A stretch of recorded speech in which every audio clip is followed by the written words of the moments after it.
Proyek pembangunan kereta cepat atau WUSH menjadi polemik terkait tanggungan utangnya. Di tengah polemik ini, relawan Jokowi, Projo, memuji proyek kereta cepat ini. Untuk mengulas polemik utang proyek kereta cepat, kita bahas bersama relawan Jokowi, David Pajung, dan Direktur Eksekutif Carta Politika Yunarto Wijaya. Selamat petang semuanya. Selamat petang, Mbak. Bang David, ini Bang Budi Ari bilang kalau ini adalah proyek terbaik. Emang parameter terbaik dari versi relawan tuh apa? Ya, terbaik karena ini merupakan proyek prestisius ya. Hanya ada ini untuk ukuran negara-negara di Asia Tenggara, baru Indonesia yang punya. Di Asia hanya 3, China, Jepang, dan Indonesia. Dan ini sesuatu yang sebenarnya memfasilitasi apa yang namanya PSO ya, Service Obligation ya, yang menjadi kebutuhan transportasi massal di Indonesia. Nah, khususnya di satu titik daerah yang terpadat di Republik ini adalah Jakarta dan Jawa Barat. Jawa Barat itu adalah provinsi terpadat penduduknya, terbesar penduduknya, ada 40 jutaan penduduk. Jadi link and match antara ibu kota dengan kota di Jawa Barat yaitu Bandung itu harus dikoneksikan dengan transportasi massal yang bisa menjawab kebutuhan transportasi teknologi tercanggih Ini untuk tapi tempat. dibilang Ya. proyek terbaik Pak Jokowi berarti maksudnya ngelebihin IKN juga? Oh ya sama, ini kan Oh, sama-sama proyek. Ini kan kalau IKN kan proyek strategis nasional. Kalau WUS ini kan adalah proyek untuk memecah kebuntuan atau kebutuhan transportasi massal di Republik ini khususnya daerah-daerah terpadat oke. dan termaju yaitu ibu kota di Jakarta dan provinsi terpadat di Indonesia yaitu Bandung, Jawa Barat ya. Dan itu adalah jawaban. Dan ini kan akan dilanjutkan untuk ke Jawa Timur ya. Pak Prabowo sendiri sudah mengkomitmenkan itu untuk dalam pemerintahan beliau akan dilanjutkan ke Jawa Timur karena ini menjadi sebuah kebutuhan teknologi transportasi terkini, era modern dan orang butuh kecepatan dan Oke. ketepatan waktu. Oke, kalau gitu Mas Toto, kalau misalnya kita ambil Iya, momentumnya, ini lagi ada polemik, kemudian relawan tiba-tiba bilang kalau ini adalah proyek terbaik Pak Jokowi. Makna di balik pernyataan ini sebenarnya apa sih? iya sebetulnya nggak ada yang baru bahwa buat teman-teman relawan ini kan memang zero tolerance ketika berbicara mengenai kesalahan Pak Jokowi. Karena konsep dari mendirikan relawan ini kan sudah mengarah kepada kultus ya. Namanya pun sudah misalnya relawan pro Jokowi. Artinya memang yang difokuskan adalah bagaimana kemudian fokus pada pemujaan terhadap sosok, bukan kemudian berbicara objektif mengenai pencapaian Pak Jokowi, baik dalam konteks kita bisa mempelajari apa yang sudah menjadi kelebihan, termasuk kita harus mengakui ketika terjadi kekurangan supaya kemudian menjadi evaluasi tidak diteruskan oleh rezim sebelum. Nah, ketika kita berbicara mengenai WUSH misalnya, kita berbicara mengenai IKN, kita berbicara mengenai terjeratnya hutang oleh beberapa karya BUMN karena penugasan proyek-proyek infrastruktur, ya artinya kan kita mengakui bahwa Pak Jokowi adalah presiden yang paling berani membuat terobosan terkait dengan pembangunan infrastruktur yang itu seringkali menjadi masalah dalam logistik kita yang biayanya mahal, supply chain kita. Tapi dalam proses pelaksanaan kan kita harus akui juga ada evaluasi yang harus dilakukan. Pertama misalnya, jangan memberikan beban terlalu besar kepada APBN kita atau BUMN kita yang kemudian itu membuat pada akhirnya di masa-masa berikutnya itu akan menjadi beban hutang. Itu terjadi dalam sebuah fakta dengan beberapa karya di BUMN. Natural Choice, Wellness Inspired by Nature, terinspirasi dari kebaikan alam, diformulasi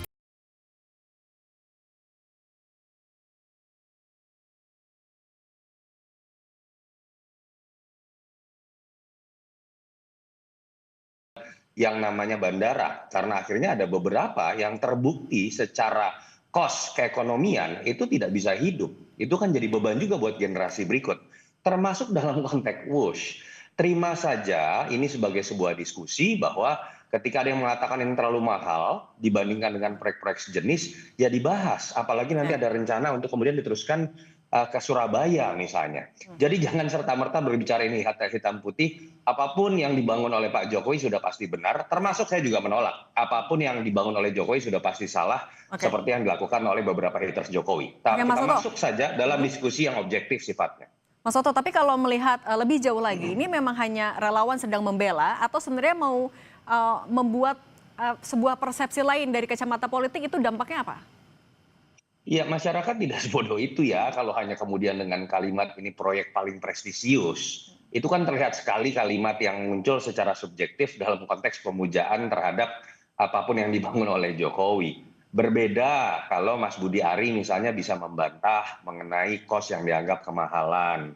Berbeda kalau Mas Budi Ari punya data-data yang bisa membantah kritik-kritik para ekonom termasuk misalnya dari dulu. Saya sudah mendengar dari almarhum Faisal Basri mengenai potensi problem dari yang namanya WUSH. Tapi kalau hanya sekedar berbicara mengenai ini proyek paling prestisius, bahwa kemudian Bandung membutuhkan, ya sanggahan data juga jauh lebih banyak. Jadi saya mengajak teman-teman relawan silahkan bela Pak Jokowi, tapi masuk dalam perdebatan yang sifatnya mendidik secara intelektual, berikan data tandingan, bukan dalam konteks politik yang mengatakan bahwa Jokowi harus selalu benar. Nah itu, Bang David gimana kalau dibilang ini hanyalah ya sebuah pemujaan, pujian yang bersifat subjektif. Anda gimana menanggapi itu? Ya, saya juga memaklumin kalau Mas Toto memberikan pandangan seperti itu, karena sebenarnya bukan fisik Jokowi yang kita puja, tetapi ideologi yang ada pada Jokowi, Indonesia sentris, membangun ketertinggalan Republik ini, kemudian semua desain-desain besar dari berbagai proyek-proyek strategis nasional yang selama sekian presiden itu terkatung-katung, bahkan nggak bisa dieksekusi oleh seorang Presiden Jokowi, mengambil alih semua itu ya. Kemudian saya ingin klarifikasi, kalau kata Mas Toto tadi kita berdebat secara Nanti saya mau jawab juga ya Mbak ya. bentar dulu Mas. Pernyataannya kontradiktif. Ya, Nanti nggak saya bentar bilang dulu. mau jawab ke Mbaknya. Kita gantian Mas, kita gantian. Oke, Bang David, Silakan, silakan. Nah, soal mengatakan bahwa ini menjadi beban APBN itu juga informasi yang salah, karena ini B2B Mas, B2B Mas Toto ya. Jadi ini bahkan Luhut yang sebagai penanggung jawab dari proyek ini sudah mengatakan bahwa sudah ada pertemuan dengan China sendiri untuk melakukan restrukturisasi utang. Artinya memperpanjang masa pembayaran utang dan memotong bunga utang. Itu restrukturisasi dan itu sementara dalam percakapan. Jadi nggak ada, benar kata Pak Purbaya, nggak ada sama sekali APBN uang negara akan diambil untuk membayar ini, karena di dalam kesepakatan dengan China Development Bank itu memang kesepakatannya adalah B2B ya, bukan G2G, bukan. Jadi ini benar-benar murni bisnis, bahwa itu dikelola oleh konsorsium KAI, WIGA, BPN, itu bagian dari gambaran bahwa ini kerjasama antara bisnis to bisnis perusahaan. Oke, kalau gitu Mas Toto dulu, silahkan tadi mau menanggapi apa? Yang pertama saya tanggapi dulu deh, kalau berbicara mengenai B2B sepakat. Tetapi kan kemudian kita tahu sempat ada permintaan bagaimana kemudian APBN bisa ikut membantu beban yang sedang dipegang oleh salah satu BUMN yang sekarang dipegang oleh Danantara. Danantara itu mengelola aset siapa?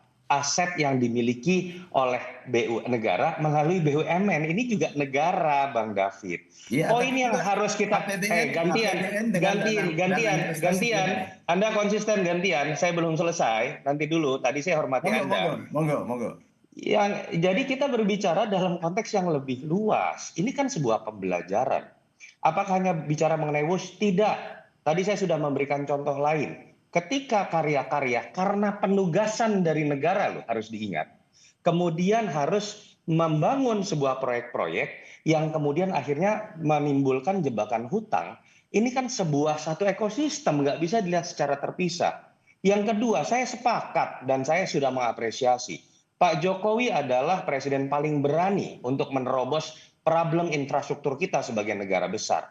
Tapi apakah kemudian kita harus lihat itu menjadi sebuah konteks hitam dan putih? Tidak.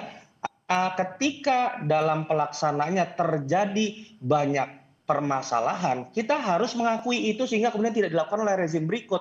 Sepakat IKN berbicara mengenai tidak Jawa sentris. Tapi ketika kemudian dipaksakan dalam waktu cepat ketika cash flow negara kita tidak memenuhi syarat, kan sekarang akhirnya jadi problem. Terbukti nggak mandek, Bang David? Terbukti. Kedua, ketika berbicara mengenai bagaimana Bandung, mengenai WUSH. Tadi Bang David sudah kontradiktif sendiri. Kalau bicara mengenai Jawa sentris, saya ini kuliah di Bandung. Transportasi Jakarta ke Bandung itu sudah sangat memenuhi syarat. Kita dulu punya namanya Parahyangan, kita punya yang namanya Argo, bahwa ketika kemudian WUSH bisa mempercepat, iya. Tapi dalam konteks keekonomian kan kita tahu, ini akan menimbulkan beban hutang yang sampai 100 tahun lebih, baru kemudian bisa dilunasi. Pertanyaan saya misalnya, Oke, orang Jakarta merasa kemudian WISH itu sebuah proyek prestisius. Kenapa? Kita bisa foto-foto, kita pasang di IG.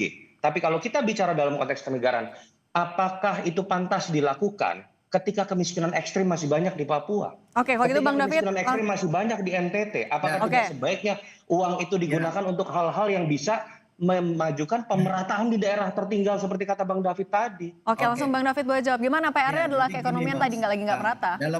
Dalam manajemen pemerintahan itu tidak bisa proyek to project saling menegasikan.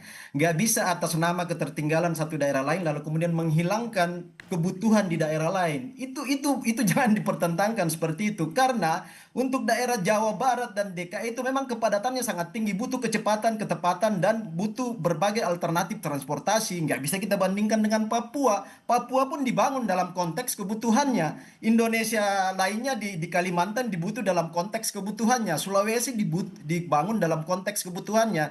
Jadi nggak bisa saling menegasikan itu. Itu salah konsep kalau itu, Mas. Kemudian yang berikut, kalau hutang nggak ada proyek transportasi PSO apalagi yang tidak menimbulkan hutang dan itu sudah dikalkulasi. Tadi saya katakan sudah ada negosiasi dengan China untuk menyelesaikan itu lewat restrukturisasi tanpa membebani APBN.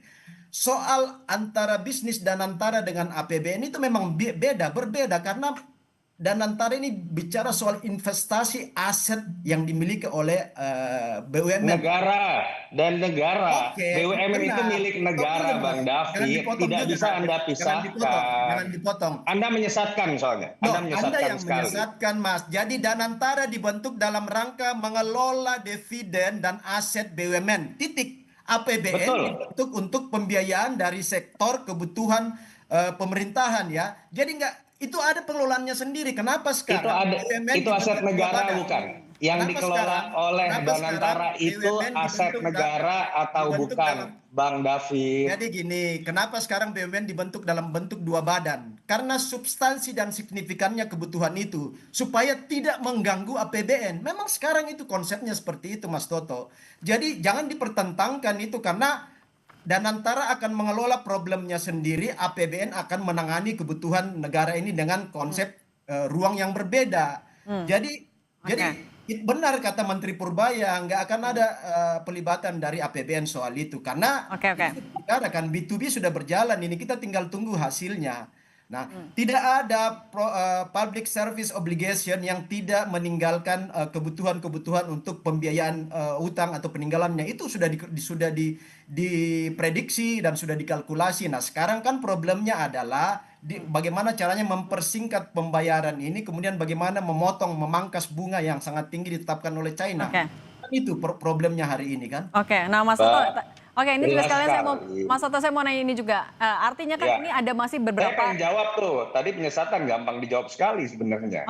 Boleh. Ini tapi sekalian. Silakan Mbak kalau mau tanya yang lain. Sekalian dulu, ini sekalian. Kalau misalnya ini memang kan WUS menjadi salah satu dalam tanda kutip warisan yang masih harus diselesaikan oleh pemerintahan di rezim sekarang, di pemerintahan Pak Prabowo Subianto. Apa yang seharusnya dilakukan oleh pemerintahan sekarang untuk menyelesaikan hal-hal itu? Boleh sekalian tadi menjawab.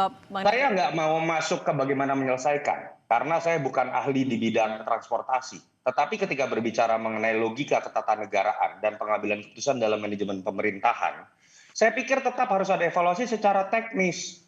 Terkait WUS itu pembelajaran saja. Betul bahwa kemudian setiap proyek apalagi terkait dengan kebutuhan hajat hidup orang banyak, itu akan menimbulkan beban hutang. Betul, transportasi massal itu tidak bisa balik dalam waktu cepat. Tetapi ketika berbicara sampai 100 tahun lebih, ada yang salah dalam hitung-hitungan.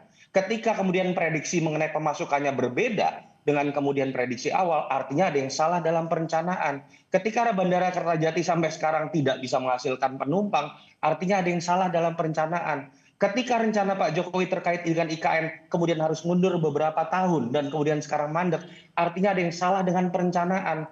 Bahwa ketika itu tidak langsung membebani APBN, tapi kita tahu ini dilakukan dalam konteks penugasan yang diberikan oleh negara. Dan ketika kemudian beban itu hinggap dalam BUMN, itu juga terkait dengan berkurangnya aset negara, walaupun tidak secara langsung dan mereka entitas terpisah. Poin saya adalah bagaimana ketika kita memaknai keberlanjutan, bagaimana kita memaknai hubungan baik Pak Jokowi dengan Prabowo seperti yang selalu didengung-dengungkan oleh para relawan. Tapi jangan kemudian menegasikan bahwa objektivitas belajar dari kesalahan pemerintahan masa lalu, tetap harus dilakukan. Mau tiap hari Pak Jokowi dengan Pak Prabowo ketemu pun, tetap harus dibuat secara objektif. Sehingga kemudian tidak diulangi kesalahannya, dan itu harus diakui terjadi salah satunya dalam proyek WUS, dalam IKN, dan dalam perencanaan beberapa proyek infrastruktur yang terlalu ambisius. Evaluasi, baik. kita setuju Mas Toto. Kita Oke, setuju. Dan sekarang kan Oke, Bang proses David, singkat saja, silakan, singkat saja. Ya, proses evaluasi hari ini tuh, sedang berjalan kan. Salah satu evaluasi yang berjalan itu adalah ditangani secara khusus oleh tim WUS ya. Oke. Negosiasi, renegosiasi atau restrukturisasi hutang. Saya sepakat Mbak, tapi Evaluasi soal kalau Oke. dibilang langsung proyek paling prestisius, ya udah susah, kita nggak bisa diskusi. Jakarta, Surabaya, Jakarta, Jawa Timur itu pasti akan dievaluasi. Oke, Jadi poinnya. kekurangan kemarin kan di Oke, proyek poinnya yang sudah kami karena ini tangkap. adalah proyek Artinya prestisius sebelum perdana. evaluasi Pilot selesai, Oke, nggak Bang David, bisa Mas Toto, kita poinnya sudah kami selalu tangkap. melahirkan evaluasi. Prestisius, Pilot itu project aja. itu selalu harus Kita dievaluasi. objektif Oke. dan Pilot kita project ya, pilot project kita itu nggak ada yang jaga sempurna. Oke. negara ini Pasti ada hal-hal Oke, yang harus Bang David, tanpa Mas harus Toto, kita sudah memfokuskan tangkap. siapapun. Kebaikan ke depan. Oke, kita sudah tangkap poinnya dua-duanya. Ya, Terima pilot kasih. project itu selalu evaluasi, Mas Toto. Iya, oke. Kasih Oke. ya. Oke, terima kasih Bang David Pajung dan Mas Yunarto Kasih, Wijaya sudah Mas berbagi Yuta, bersama Mas kami di Toto. Kompas Terima Petang. Sehat kasih selalu. Bang David. Terima kasih. Kami masih akan kembali dengan informasi jalur wisata Lembang Kabupaten Bandung Barat dilanda banjir setelah hujan deras mengguyur wilayah ini.